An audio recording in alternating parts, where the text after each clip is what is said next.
Hello, yes, I know it's very late, but this is my review for Monday Night Raw is 30 years old. Raw is porn.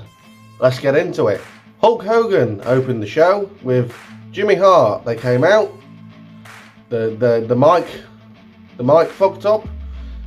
He got a new microphone, said some shit, and then left. And that was Hulk Hogan for the night. Next we got the best segment in probably the last 20 years, and it was rushed as well. It was a rushed plan. It was only made a few days before the show because people were ill, and this wasn't supposed to happen, but thank God it did. The trial of Sami Zayn was more of a piece of cinema that was heartwarming and emotional to watch. Paul Heyman seems to be the instigator behind all this kick Sami out thing, but he only had 4 pieces of evidence, what he called evidence, to try and prove that Sami was turning on Roman and trying to become the tribal chief himself. But Jey Uso stopped Solo Sikoa from giving Sami the Samoan spike and had probably double the amount of evidence that Paul Heyman had. Jey then said that he loves Sami like a brother, and as a heel, because the Usos are heels, he got the entire crowd to put that one up, even the kids, the casuals.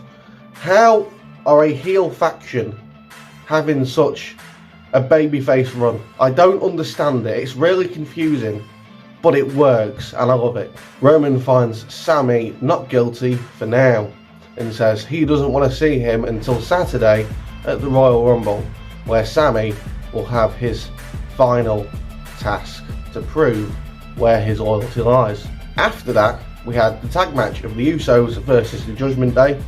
Jimmy Uso got injured, so Adam Pearce was about to strip the Usos of the Raw Tag Team Championships when Sami Zayn said, "Let me step in," and Sami Uso became the second Uso. Eventually, Sami and Jey picked up the win, which I wasn't expecting to happen, and it was amazing.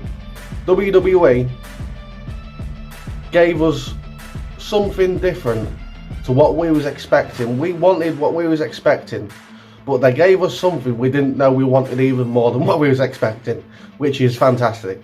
After all that, we've got, I'm going to stretch this all out right now, Baron Corbin and JBL trying to get into poker games. You know the score by now. Ron Simmons is hidden in there somewhere, ready to say damn. Eventually Baron Corbin wins a bunch of money, but then IRS, Bray Wyatt's dad, comes and takes all of his money off him for tax purposes. So yeah, that was that.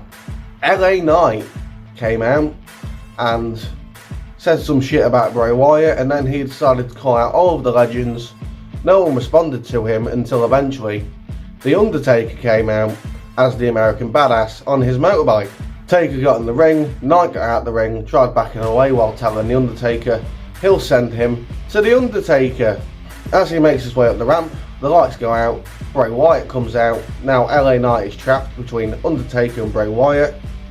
Knight runs back to the ring, Undertaker grabs him for a chokeslam, but passes him to Bray, so Bray can hit him with his sister Abigail.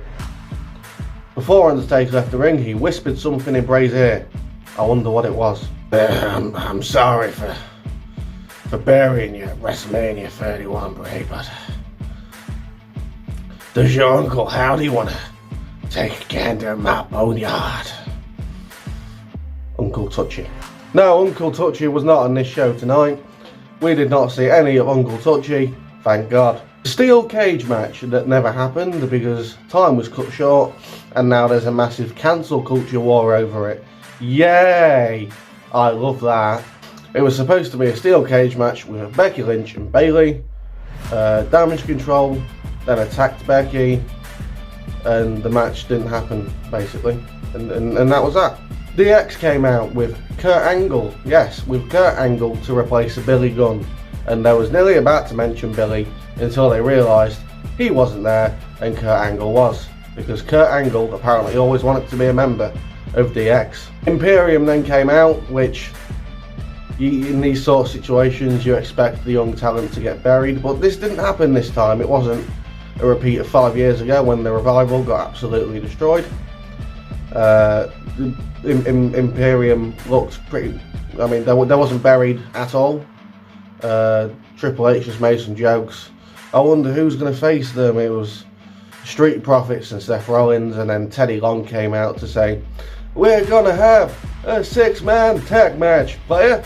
Rollins and Street Profits won, and that was that. Bobby Lashley tells MVP backstage that he doesn't want or need his help. We'll see how that goes. Ric Flair comes out to introduce Charlotte. Charlotte comes out, then Bianca comes out. They chat some bollocks to each other. Sonya Deville comes out and gets squashed by Bianca Belair.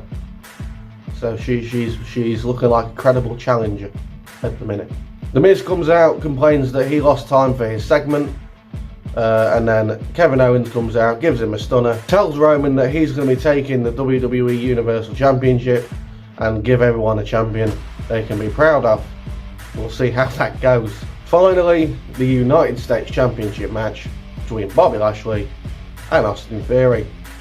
Lashley was pretty much dominating most of this match, putting Theory through multiple tables.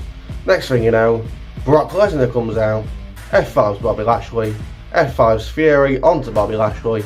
Theory gets the pin, and Lesnar's back. I don't think he's technically a heel. We'll see. And that was my Raw is Porn 30 Years of Raw very ill review. What did you think of Raw? I thought it was fucking fantastic, and all this backlash is extremely unnecessary. Why can't you just learn to enjoy a good wrestling show when we actually get one, because it's quite rare. Thanks for watching, and I'll see you soon.